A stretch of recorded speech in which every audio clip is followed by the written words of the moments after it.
লাগবে, নাম তো নিলাম। এরপরে আমার প্রোডাক্টগুলো রাখার জন্য ওই দোকানের মধ্যে কি স্পেস লাগবে না? যেই স্পেসের জন্য মূলত আমাকে ওই দোকানের বাড়িওয়ালাকে ভাড়া দিতে হবে, তাই না? একটা দোকান যদি দিতে যাই অবশ্যই তো কি নেওয়া লাগবে, এটা ভাড়া নেওয়া লাগবে অথবা কেনা লাগবে, যেটাই হোক। সো এই যে আপনি ভাড়া নিচ্ছেন ওই জায়গাটা কেন ভাড়া নিচ্ছেন? যাতে ওইখানে আপনার প্রোডাক্টগুলো রাখতে পারেন, তাই তো? ওই দোকানের মধ্যে যাতে আপনার প্রোডাক্টগুলো সাজিয়ে রাখতে পারেন। সো এই যে স্পেসটা নিচ্ছেন, এইটাকেই আমরা অনলাইনের ভাষায় ধরেন হোস্টিং বলি। কারণ কি? কারণ হলো আমার যে ওয়েবসাইট, ধরেন আসুনা ফাউন্ডেশন অথবা ঘরের বাজারের যে ওয়েবসাইট, এই ওয়েবসাইটের যে ফাইলগুলো আছে, ধরেন এই যে এখানে ইমেজ আছে, ভিডিও আছে, তারপর প্রোডাক্টের ইনফরমেশন আছে, এই যে এই এতগুলো কন্টেন্ট, এগুলো কি কোথাও না কোথাও রাখতে তো হচ্ছে, না হলে মানুষ দেখবে কিভাবে, তাই না? অনলাইনে এগুলোকে রাখতে হচ্ছে। সো রাখার জন্য আমাদের কি প্রয়োজন হয়? হোস্টিং এর প্রয়োজন হয়। হোস্টিং কি? হোস্টিং ধরেন এখানে হোস্টিং ধরেন আমাদের কম্পিউটারের মতোই। হ্যাঁ, আমি যদি শুধু হোস্টিং লিখে সার্চ করি দেখবেন হোস্টিং চলে আসবে। হোস্টিং এর এই যে ধরেন এরকম রুমে আপনার হোস্টিং সার্ভারগুলো থাকে। এগুলোর প্রত্যেকটার মধ্যে আমাদের কম্পিউটারে যে জিনিসগুলো আছে, যেমন প্রসেসর, এসএসডি, তারপর হলো কি বলে এসএসডি, র্যাম, সবকিছু এগুলোর মধ্যে আছে। এগুলো হলো মূলত হোস্টিং। সো আপনারা যখন হোস্টিং কিনবেন তখন আপনাদের ফাইলগুলো এরকম কোনো হোস্টিং বা এরকম কোনো সার্ভারের মধ্যে রেখে দেওয়া হবে। এবং রেখে দেওয়ার কারণে কি হবে? যখন কেউ আপনার ওয়েবসাইটের নাম লিখে সার্চ করবে, এই যে ঘরের বাজার লিখে যখন কেউ সার্চ করছে, তখন কি হয়েছে? এই রিকোয়েস্টটা সার্ভারের কাছে গেছে। সার্ভারে যাওয়ার পর সার্ভার কি করছে? এই হোস্টিং এর মধ্য থেকে এই নামের যে ফাইলগুলো আছে সেই ফাইলগুলো আমার সামনে শো করতেছে। কাজগুলো অনেক ধাপে হচ্ছে কিন্তু আমাদের চোখের সামনে দ্রুত হয়ে যায়, তো সেই জন্য হয়তো আমরা এতটা জিনিস মানে খেয়াল করি না। এই যে ঘরের বাজার .com, এটা তো নাম, তাই না? ইংলিশে নাম দেখাচ্ছে, কিন্তু এটার ভিতরে কিন্তু একটা আইপি অ্যাড্রেস আছে। আপনাদের প্রত্যেকের কম্পিউটারেও কিন্তু আইপি অ্যাড্রেস আছে। সো এই অ্যাড্রেসগুলো কিরকম? 169 এরকম আর কি, 196.82 এরকম থাকে আর কি। সো এই যে আইপি অ্যাড্রেসটা আমরা যখন গুগলে বা কোনো সার্চ ইঞ্জিনে লিখে সার্চ করতেছি তখন কি হয়? এটা সার্ভারের কাছে রিকোয়েস্ট যায় যে এই নামে কোনো ফাইল আছে কিনা তোমার হোস্টিং এর মধ্যে। তখন কি করে? মূলত এটা এপিআই বলে, এপিআই যায় আর কি। সো এপিআই যাওয়ার পর ওই হোস্টিং থেকে ওই ফাইলগুলো নিয়ে আসে, এবং নিয়ে আসার পর আমাদের সামনে এই কন্টেন্টগুলো কিন্তু শো করে। এখন আপনার যে হোস্টিং বা আপনি যেখানে ফাইলগুলো রাখতেছেন, ধরেন যেই দোকানটা আপনি ভাড়া নিছেন, ওই দোকানের কি মাসে মাসে আপনাকে কি করতে হবে? ভাড়া দিতে হবে, তাই না?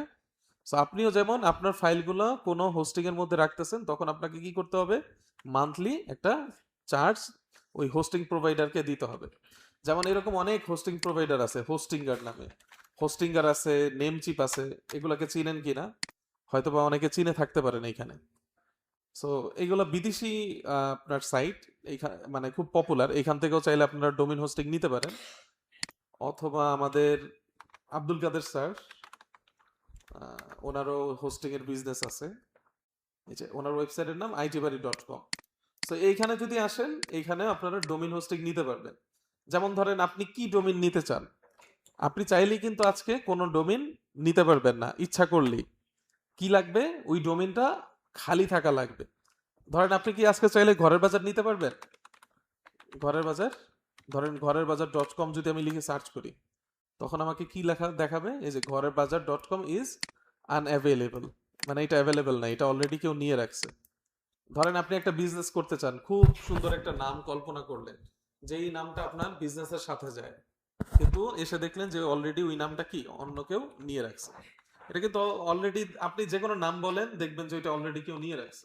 পপুলার নাম, যে নামগুলো সচরাচর মানে একটা ভাইব ক্রিয়েট করে মানুষের মধ্যে। যেমন আমাদের 2015-16 সালের দিকে আমাদের কিছু বড় ভাইরা কি করতো? এই ডোমেন নেম গুলা কিনে রেখে দিত। পপুলার যে ডোমেন নেম গুলো আছে, এগুলা ধরেন কিনতে $10 $12 লাগতো। পরবর্তীতে তারা এগুলা ধরেন $2000 $3000 বিক্রি করে দিত। কিভাবে বিক্রি করতো? ধরেন আপনি একটা বিজনেসের প্ল্যান করছেন, ধরেন বিজনেসটা করতেছেন ঢাকা কেন্দ্রিক, এবং আপনি ওটার নাম দিলেন ঢাকা মার্ট। সো ঢাকামার্ট .com এটা লিখে যদি সার্চ করি দেখেন এটা নাই। সো এখন আপনি চাইলে কি করতে পারেন, এই ঢাকা মার্ট যিনি অলরেডি নিয়ে রাখছে এই ডোমেনটা তার কাছে রিকোয়েস্ট পাঠাইতে পারেন। সে যদি বেচার ইচ্ছুক হয় অথবা সে যদি বিজনেস না করে, শুধুমাত্র কি করছে নামটা নিয়ে রেখে দিছে, তাহলে সে কি করবে আপনার কাছে হয়তোবা বেশি দামে বিক্রি করে দিবে। কিন্তু আপনি যদি ঘরের বাজারের .com এটা নিতে চান এবং এটা যদি রিকোয়েস্ট করেন, এটাকে দিবে? কি মনে হয়? এটা তাদের নামের মধ্যে কি হয়েছে, মানে ব্র্যান্ড হয়ে গেছে। সো এখন আর ওই কাজটা করবে না। সো ঠিক তেমনি আপনারা বিভিন্ন নাম এসে এখানে সার্চ করে দেখতে পারেন যে আপনি যে বিজনেস করতে চান সেই নামটা এখানে খালি আছে কিনা। হুম, বুঝিনি। নামগুলা কি কিনবে? কিভাবে কিনবেন? আপনি যদি হয় ধরেন, আপনি ধরেন পোর্টফোলিও খুলতেছেন, হ্যাঁ, আপনার নামের নিজের নাম দিয়ে, ধরেন জাকারিয়া শান্ত এটা আমার নাম দিয়ে আমি .com লিখে সার্চ করি। সার্চ করার পর দেখেন জাকারিয়া শান্ত .com অ্যাভেলেবেল আছে। সো .com যদি নিতে চান তাহলে এই টাকাটা আসলো। এখন আমি যদি .org নিতে যাই, তখন দেখবেন কি টাকার পরিমাণটা আবার ভিন্ন হবে। কারণ কি, এক এক এক্সটেনশনের দাম এক এক রকম। যেমন আমি যদি একটু আইটি বাড়িটা দেখাই, যে আপনি যদি .com নিতে যান তাহলে 1450 টাকা পড়বে 1 বছরের জন্য। এটা কিন্তু প্রত্যেক বছর আবার রিনিউ করতে হয়। প্রত্যেকটা বিজনেসের ক্ষেত্রে কিন্তু রিনিউ করতে হয়। ধরেন ঘরের বাজারেরও কি করা লাগে, প্রত্যেক বছর রিনিউ করা লাগে। ওরা ধরেন গোড্যাডি থেকে ডোমেইনটা কিনছে, সো কেনার পর কি হবে, 1 বছর পর গোড্যাডি ওদেরকে মেসেজ দিবে যে আপনাদের ডোমেইনটার মেয়াদ অমুক দিন শেষ হয়ে যাবে, সো আপনি আগেই রিনিউ করে ফেলেন। কেউ যদি ওটা রিনিউ না করে, কিছুদিন পর আবার মেসেজ দিবে ওই কোম্পানি থেকে যে আপনি এটা রাখতে চান, না হলে এটা আমরা কি করব, বিক্রি করে দিব। সো কেউ যদি রিনিউ না করে, পরবর্তীতে কিন্তু ওইটা এক্সপায়ার হয়ে যায় এবং ওই ডোমেইন নেমটা অন্য কেউ নিয়ে নিতে পারবে। বিষয়টা কি বুঝতে পারছেন? সো আপনারা চাইলে এখান থেকে, আপনারা চাইলে কি, মানে আপনি যদি বিজনেস করেন তাহলে সেটা নিবেন, না হলে তো দরকার নেই।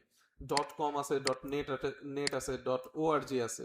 সো যার যেটা লাগে, এবং প্রত্যেক বছর এটা কিন্তু রিনিউ করতে হয়, এটা মাথায় রেখে। ধরেন আপনি কোম্পানি খুলতে চাচ্ছেন, .com নিতে পারেন। কিন্তু আপনার ধরেন অর্গানাইজেশন, আসনা ফাউন্ডেশনের মতো, তাহলে ওআরজি নিবেন। এরপরে ধরেন .shop নিতে পারেন, যদি আপনার শুধু শপ কেন্দ্রিক হয়। ধরেন আপনি স্বপ্নের মতো একটা আউটলেট খুললেন, সো এটার নাম দিয়ে দিলেন .shop, গ্রোসারি .shop। এখন কথা হলো .shop দেখেন প্রথম প্রথম বছরে আপনার কত টাকা লাগবে, 350 টাকা। কিন্তু 1 বছর পর এটা কিন্তু অনেক বেড়ে যাবে। সব থেকে ভালো হয় নেমচিপ নামে একটা ইন্টারন্যাশনাল সাইট আছে, নেমচিপ। এইখান থেকে আপনারা যদি ডোমেন হোস্টিং কিনেন, যেমন এখানে দেখেন লেখা আছে, আপনি ধরেন নাম দিলেন আপনার ডোমেনের নাম জাকারিয়া শান্ত .com, হ্যাঁ, এটা যদি দেন, এটা নিতে কত ডলার লাগবে সেটা এখানে দেখাবে, এবং পরের বছর কত হবে সেটাও দেখাবে। এই যে দেখেন, এটা নিতে কত ডলার লাগবে, 11.28 ডলার লাগবে, কিন্তু পরের বছর কত হবে, এটা $14 হয়ে যাবে। মানে প্রথম বছরে যেটা থাকে দাম সেটা থেকে একটু বেশি হয়ে যায়। এখন ধরেন আমি যদি .shop নিই, এটা .shop দেখেন কত ডলার লাগতেছে, মাত্র $0.98, তাই না? কিন্তু পরের বছর কত হয়ে যাবে, $38। তো এই জন্য একটু সাবধান, পরের বছর কত হয় সেটা আগে দেখে রাখবেন। হ্যাঁ বলে। হুম, ডিফারেন্স কি? ডিফারেন্স কিছুই না, ডিফারেন্ট হইলো আপনার ব্র্যান্ডটা কিসের সাথে যায়, কোন এক্সটেনশনের সাথে যায়। ধরেন আমি যদি এআই রিলেটেড কোন একটা ওয়েবসাইট খুলি বা এআই রিলেটেড কোম্পানি আমার, তো এখন কি আমি .com নিলে কেমন দেখা যায়? হুম। ও এটা এটাই এটা ওই ঘুরে ফিরে একই কথা, যে আপনার নামের সাথে বা আপনার ব্র্যান্ডের সাথে যায় কিনা .com। ধরেন আপনি বিক্রি করেন সার্ভিস, অথবা ধরেন আপনি এজেন্সি, কোনো এজেন্সির শেষে .shop লেখা থাকলে কি ভালো দেখা যাবে? সো আপনার সাথে যেটা মিলে সেইটা আপনি নেবেন, এবং সেটা নিতে গেলে দেখবেন যে আসলে আমি যদি এটা নিই মাত্র 350 টাকা দেখেই নিয়ে নিলাম, তাহলে তো হলো না। আপনি ধরেন বিজনেসই করবেন, কোনো কিছু বিক্রি করবেন, সো আপনি চিন্তা করবেন যে আমি .com নিব নাকি .shop নিব, আমার সাথে কোনটা যায়। এরপরে চিন্তা করবেন যে .com নিলে তো আমার এত টাকা লেগে যাচ্ছে, কিন্তু পরের বছর কি মোটামুটি কমই লাগতেছে, হয়তো এই বছর 1500 টাকা, সামনের বছর হয়তো বা 2000 টাকা বা 1800 টাকা। কিন্তু ডট শপ নিলে প্রথম বছর 500 টাকার মধ্যে পেয়ে যাচ্ছেন, বা 300 টাকা, 350 টাকা। পরের বছর অনেক হয়ে যাবে, আপনি প্রায় 4000 5000 টাকার মতো হয়ে যাবে। সেটা ডিপেন্ড করে আপনার জন্য কোনটা ভালো হবে। ধরেন আপনি যে বিজনেস বা যে সার্ভিস দিচ্ছেন সেটার সাথে ডট লাইভই যায়, অন্য কোনো কিছু যায় না, তাহলে তো আপনি এটাই নেবেন, যত টাকাই খরচ হোক আপনার জন্য তো এটাই নেওয়া ভালো হবে। হ্যাঁ, প্রত্যেক বছরই। না, প্রত্যেক বছর বাড়ান না, রিনিউ একই থাকে। প্রথম বছর যেটা থাকে পরের বছর একটু বাড়ে, বাট পরবর্তীতে এইটাই থাকে। হ্যাঁ। হুম। হ্যাঁ। না না, এটা করতে পারবে না। এটা হলো ইন্টারন্যাশনালি একটা কোম্পানি আছে যারা এই ডোমেন গুলাকে হ্যান্ডেল করে, আমেরিকান একটা কোম্পানি, আইএনসিসি না কি জানি নাম, আমার মনে আসতেছে না। তো এগুলো ওদের কাছেই থাকে, এবং মানে এটা পসিবলই না। এরকম হইতে পারে যারা ধরেন থার্ড পার্টি, ধরেন আইটি বাড়ি কিন্তু একটা থার্ড পার্টি জায়গা, উনি কি করবে, এনার কাছে যদি আপনি রিকোয়েস্ট করেন ইনি আপনাকে নেম চিপ অথবা কোনো জায়গা থেকে কিনে এনে দিবে। কিন্তু এরকম আরো কিছু থার্ড পার্টি আছে যারা 2 নাম্বার, তারা কি করবে, আপনাকে ডোমেইনের মেইন যে অ্যাক্সেস সেটা দিবে না, সি প্যানেলের যে অ্যাক্সেস সেটা দিবে না। সো পরবর্তীতে কি হবে, ওনারা যে কোনো সময় চাইলে আপনার ডোমেনটা নিয়ে নিতে পারে। বুঝতে পারছেন? সো ডোমেন কেনার ক্ষেত্রে সাবধান যে কোথা থেকে কিনতেছে।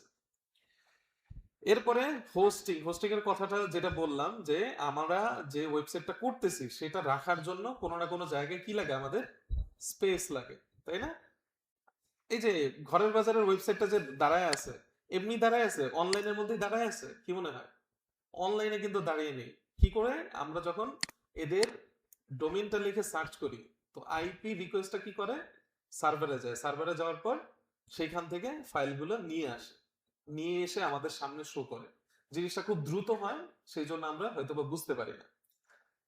এখন এই কার্যক্রমটা করার জন্য কি দরকার হয়, হোস্টিং এর প্রয়োজন হয়। এবং হোস্টিংটা দেখতে কেমন, এই যে এরকম কিছু রুম আছে, যে রুম সবসময় ঠান্ডা থাকে।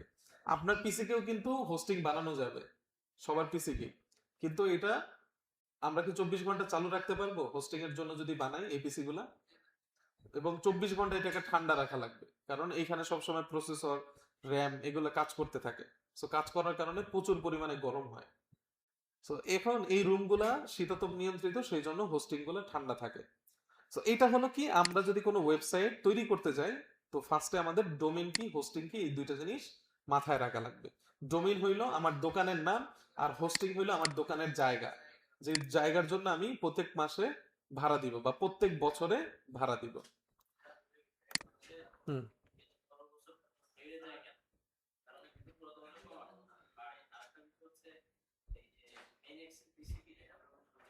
মেইন অ্যাক্সেস দিছে কিনা সেটা বুঝবেন হলো, আপনি যখন ওনাদেরকে পে করবেন আগে জিজ্ঞেস করে নেবেন যে আমাকে সি প্যানেলের অ্যাক্সেস দেওয়া হবে কিনা, এবং আমি ডোমেইনের মেইন মালিক হব কিনা, এটা আগেই জিজ্ঞেস করে নেবেন। যদি মানে ফ্রড হয় তাহলে তো বলবে অন্য কিছু ঘুরাবে। এমনিতে আপনি সেফের জন্য কিনবেন ট্রাস্টেড কোনো জায়গা থেকে। প্রথম কথা হলো এইটা। দ্বিতীয় কথা হলো যে পুরান হইলে তো কমার কথা, তাই না? কিন্তু পুরান হলে কমার কথা না, পুরান হলে বাড়ার কথা, এটা ঠিক। কারণ হলো, ধরেন আপনি একটা ডোমেইন নেম কিনলেন, 1 বছর পরে ওইটা আপনি আবার রিনিউ কেন করবেন? কারণ হলো ওই নামে আপনাকে মানুষ চিনে গেছে এবং আপনার মোটামুটি ব্র্যান্ড বিল্ড হয়েছে। তার মানে ওইটা আপনার জন্য দ্বিতীয় বছর নেওয়াটা কি আপনার ব্যবসার জন্য লাভজনক। সেই জন্য কি করে, ওরা দামটা বাড়ায় দেয়। প্রথম বছর আপনাকে ডট শপ লোভ দিয়ে নেওয়া হবে, এই যে ডট শপ লোভ দিবে যে 350 টাকা মাত্র নিয়ে নাও। কিন্তু পরের বছর যদি আপনি এই বিজনেসে সফল হয়ে যান, এই ডোমেন নেমে সফল হয়ে যান, তখন তো আপনি 5000 টাকা খরচ করেও ওদের কাছ থেকে আবার কি করবেন, সেম জিনিসটা নিবেন। সেই জন্য এরকমটা করে আর কি। ওকে, এবার আসেন, ডোমেইন হোস্টিং নিয়ে কথা শেষ। এখন হলো যে আমরা ওয়েবসাইট তাহলে কিভাবে পাবো। আমাদের তো দেখেন, একটা ডোমেইন নেম কিনতে গেলে 1500 টাকার মধ্যে পড়ে যাবে।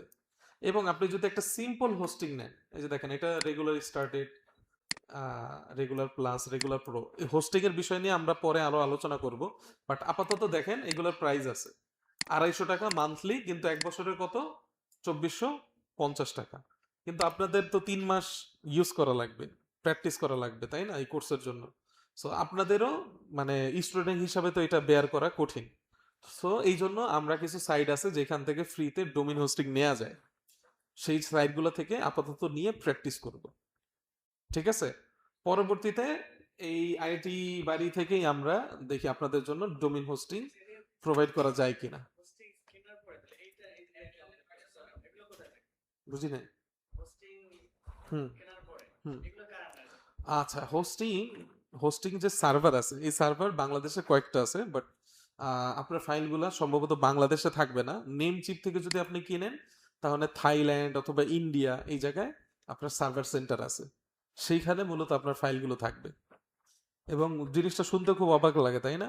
যে অত দূরে থাকবে, বাট একজন ইউজার পৃথিবীর যে কোনো জায়গা থেকে যখন রিকোয়েস্ট করবে, তখন কি ওই ইন্ডিয়ান সার্ভার থেকে তার কাছে ওই ইনফরমেশনগুলো চলে যাবে। বুঝতে পারছেন? ইভেন দেখেন না যে অনেক ওয়েবসাইট রিলোড নিতে একটু সময় নেয়। কেন সময় নেয়?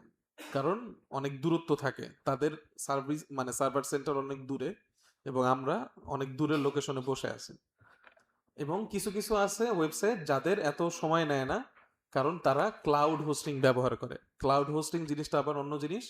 মানে আপনি পৃথিবীর যেই জায়গায় আছেন, ধরেন আমি বাংলাদেশে আছি, সো আমার বাংলাদেশের আশেপাশের সার্ভার কোনটা, মালয়েশিয়া অথবা সিঙ্গাপুরের সার্ভারটা আমার কাছাকাছি আছে, তখন কি হবে, ওই ইন্টারন্যাশনাল ব্র্যান্ডের ফাইলগুলো অটোমেটিকলি থাইল্যান্ডের বা সিঙ্গাপুরের সার্ভারে চলে আসবে। মেকানিজম গুলো কিভাবে হয় এগুলো তো আমাদের জানার দরকার নেই, আছে? কম্পিউটারের প্রসেসর কিভাবে কাজ করে এটা জানার দরকার আছে? জানার দরকার নেই, জাস্ট আপনি এতটুকু জানলেই হবে যে ডোমেইন কি, হোস্টিং কি, এই দুইটা কেন লাগে। এবার আসেন আমরা কিভাবে একটা ফ্রিতে ওয়েবসাইট নিতে পারি।